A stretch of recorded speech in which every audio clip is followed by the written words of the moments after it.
Hola gente, ¿cómo están? Bienvenidos al canal. Yo soy Andrea y hoy les traigo un nuevo video.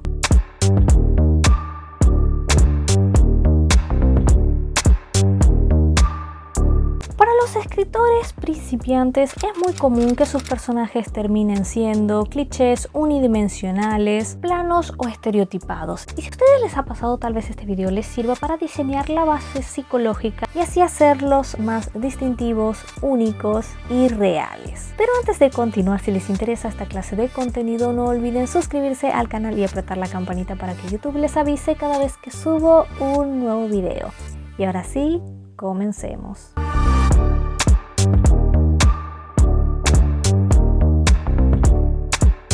Para diseñar la base psicológica del personaje, hoy les voy a presentar dos teorías psicológicas justamente que están vinculadas al desarrollo de la personalidad. Una tiene que ver con las características innatas de la persona, mientras que la otra tiene que ver con su aspecto relacional.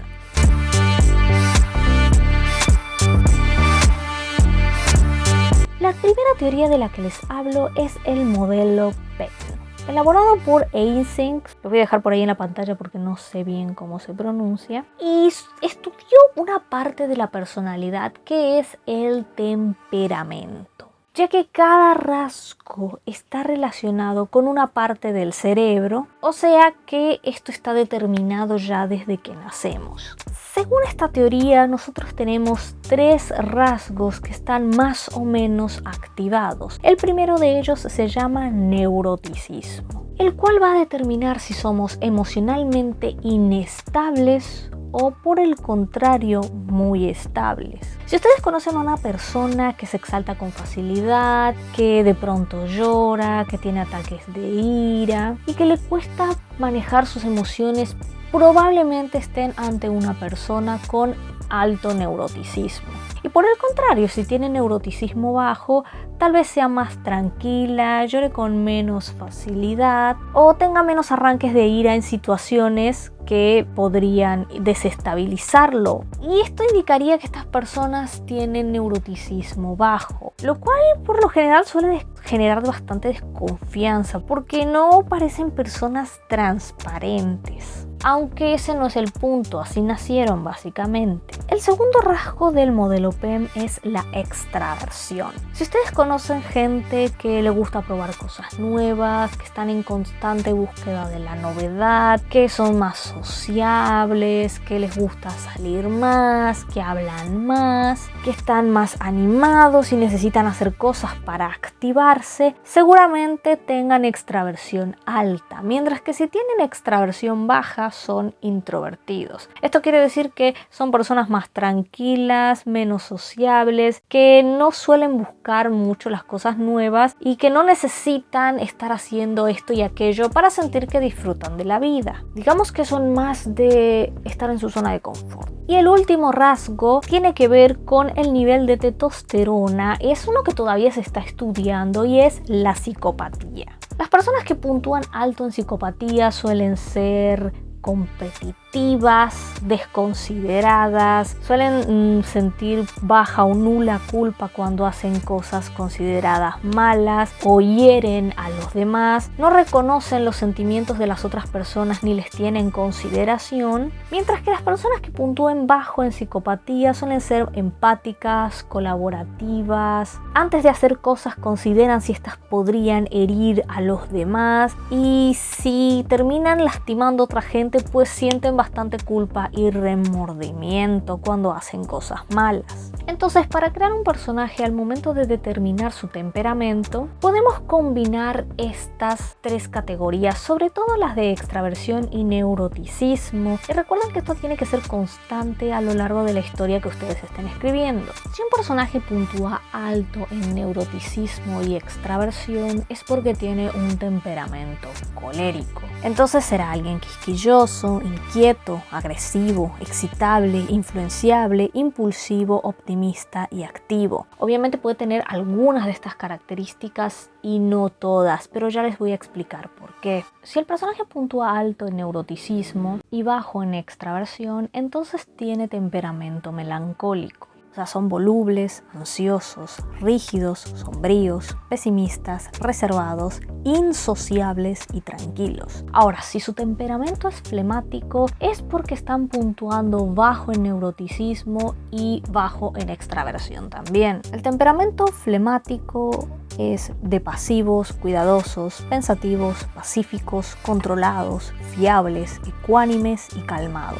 Ahora, si el personaje puntúa alto en extraversión y bajo en neuroticismo, tendrá el mejor temperamento de todos, que es el temperamento sanguíneo. Este es de sociables, amigables, conversadores, receptivos, desenfrenados, alegres, despreocupados y líderes natos. Obviamente estos temperamentos puede que no se presenten puros dependiendo de lo activadas que tengan estas características. Por ejemplo, si tenemos un personaje que tiene temperamento colérico, pero también tiene un poco menos activada la extraversión, tendrá rasgos de melancólico, y si tiene menos activada el neuroticismo, tal vez también tenga características de sanguíneo, pero nunca de flemático. Colérico y flemático son incompatibles, tal como sanguíneo y melancólico también son incompatibles. Si alguien tiene temperamento melancólico, pero es un poco más extravertido, tendrá rasgos de colérico, pero si es un poco menos neurótico, tendrá rasgos de flemático. Y si alguien tiene temperamento sanguíneo, pero es un poco más neurótico, tendrá caracteres de colérico, y si es un poco menos extravertido, tendrá características de flemático. Y lo mismo pasa con el flemático: si es un poco más extravertido, tendrá características de sanguíneo, y si es un poco más neurótico, tendrá características también de melancólico. Obviamente también esto se combina con el rasgo de psicopatía, pueden ser más o menos empáticos. Entonces, ¿qué es lo que pasa si nuestros personajes no tienen un temperamento diseñado, no tienen un temperamento elegido? O sea, si nosotros no diseñamos la base del temperamento de nuestros personajes de acuerdo a esto que les acabo de decir, pues tendremos personajes que actúen de un modo inestable. En una situación van a actuar de un modo y en la otra completamente diferente. Y puede que esto sirva si ustedes quieren tener personajes marioneta, personajes que puedan manejar a su antojo y hacerles actuar como les dé la gana. Y la verdad esto no les conviene, porque en ese caso es mucho más fácil detectar cuando la trama está forzada. Trama forzada, libro abandonado. Ahora, si ya determinamos el temperamento de nuestros personajes, vamos a pasar a la segunda teoría para diseñar cómo es que nuestros personajes se relacionan con los demás. Y esto tiene que ver con el estilo de crianza que tienen y con, obviamente, el tipo de padres que tienen, si es que tienen, claro.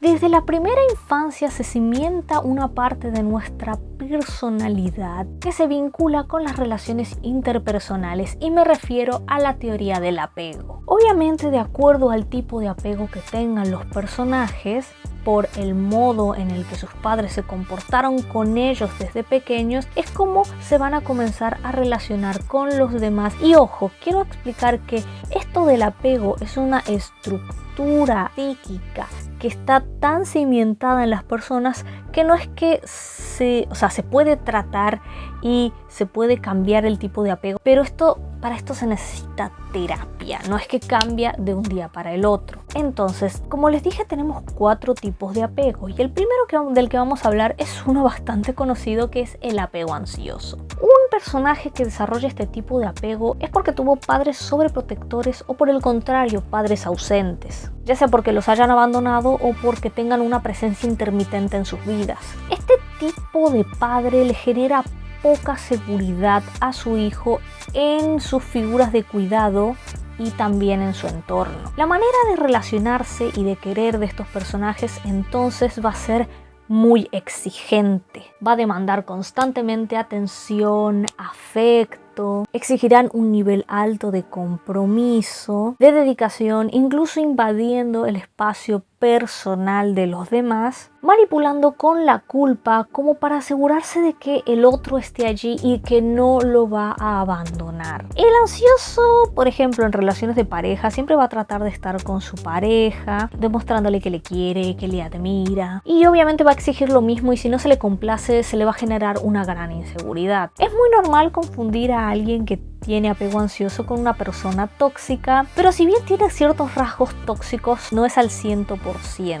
El segundo tipo de apego es el evitativo, y este se produce cuando el personaje tiene padres negligentes emocionalmente, pero que también son muy demandantes en otros aspectos como el académico. De niños fueron ignorados, disminuidos, sus emociones fueron anuladas prácticamente. No se les da importancia ni se les intenta comprender, pero como dije, sí se les exige mucho. Puede ser en no solo lo académico, sino por ejemplo en lo estético también. Por eso los personajes con apego evitativo serán inexpresivos, con una comunicación baja o nula. Es como si fuese que tienen una armadura puesta todo el tiempo. Se mostrarán más insensibles, más esquivos, no se abren, no confían y no demuestran cariño. Es porque prácticamente no saben cómo se hace. Estos personajes se priorizan a sí mismos, y si bien no les cuesta querer, les cuesta muchísimo demostrarlo. Un apego ansioso y uno evitativo son el peor match que puede existir. Este tipo de apego suele ser confundido con el narcisismo, pero tiene características muy diferentes. El tercer tipo de apego del que vamos a hablar es el apego desorganizado. Y si el personaje tiene apego desorganizado, es porque sus padres son maltratadores o negligentes a sus necesidades afectivas. Justamente por esto es que ellos tienen un autoconcepto poco definido o directamente no lo tienen. Comparten algunos rasgos con el apego ansioso y con el apego evitativo. Son personajes que no pueden demostrar sentimientos, no se pueden vincular bien con las personas, pero que por el contrario anhelan el cariño, ya que desde niños no encontraron el modo de gestionar sus emociones, sobre todo las emociones positivas. También tienen tendencia a la ira, a la frustración y al conflicto constante. Y el último apego del que vamos a hablar es el mejor de todos, que es el apego seguro. Y este viene de lo que son los llamados buenos padres. Padres protectores, no sobreprotectores, padres que hicieron sentir valorado a su hijo y que lo quisieron de una manera sana. Por ende, los personajes con este tipo de apego son seguros, no les cuesta expresar sus emociones, no les avergüenza llorar ni mostrarse vulnerables, no tienen miedo a las conversaciones incómodas y saben poner límites. Son personajes que valoran su tiempo en pareja o el tiempo en amigos, pero también el tiempo para estar solos. Respetan a los demás y jamás se quedarían en una relación donde no son respetados y donde no son felices. O sea, el apego seguro, si está en una relación, es porque quiere y no porque lo necesita. Entonces, ¿qué pasa si nosotros no determinamos en la base psicológica del personaje el tipo de apego? Pues podría pasarles algo como lo que ocurrió en A través de mi ventana de Ariana Godoy. Al principio, sus dos personajes principales, que eran Ares y Raquel, eran perfectos ejemplos de lo que es el apego evitativo y el apego ansioso. O sea, en el caso de él, porque tenía padres que de hecho habían elegido lo que él tenía que estudiar sin siquiera preguntarle, para que se note lo demandantes y negligentes que eran, mientras que en el caso de ella, pues su figura paterna directamente no existe y su madre tiene una presencia intermitente debido a sus altas horas de trabajo, así que tiene sentido que ella pues esté insegura en sus relaciones y que busque llamar la atención de este muchacho, pues sin que a veces le quede mucha dignidad. Eso es algo que es normal de un apego ansioso. Ahora, ¿cuándo está el problema allí? Hay una determinada situación en la novela que quienes la leyeron deben saberla ya, pero los que no les doy contexto, ellos tienen unos ciertas idas y venidas donde él siempre se termina acercándome, soy yo que le guiño un ojo y ella ya está lista para estar con él, pero en un momento cuando le dice que van a tratar de andar en serio y termina dejándola tirada en un boliche, pues ella se enoja y de pronto empieza a marcar límites. Al igual que él, de pronto decide que se va a esforzar por su relación, que va a pedir perdón y que va a sincerarse. Siendo que eso no es algo muy natural en un apego evitativo. Lo único que a mí me podría hacer entender estas reacciones es que, 1, hayan ido a terapia y 2, que se hayan hecho agua de calzón mutuamente. Si no, no me lo explico. Pero obviamente no hay nada en el texto que nos haga suponer estas dos cosas. Es más bien el manejo de marioneta que le dio la autora a sus personajes. Y bien, gente, esto es todo por este video. La información que les di les sirvió para su ficción. Han reconocido su temperamento y su tipo de apego y el que le dieron o le van a dar a sus personajes. Pueden dejarme todas sus opiniones en la parte de los comentarios, sobre todo si comparten la mía o tienen una diferente. Si les interesa esta clase de contenido y esta miniserie que estamos haciendo sobre personajes, pueden dejarle un pulgar arriba al video y suscribirse al canal. Y bien, gente, yo los veo en la próxima ocasión. Muchas gracias por su atención y adiós.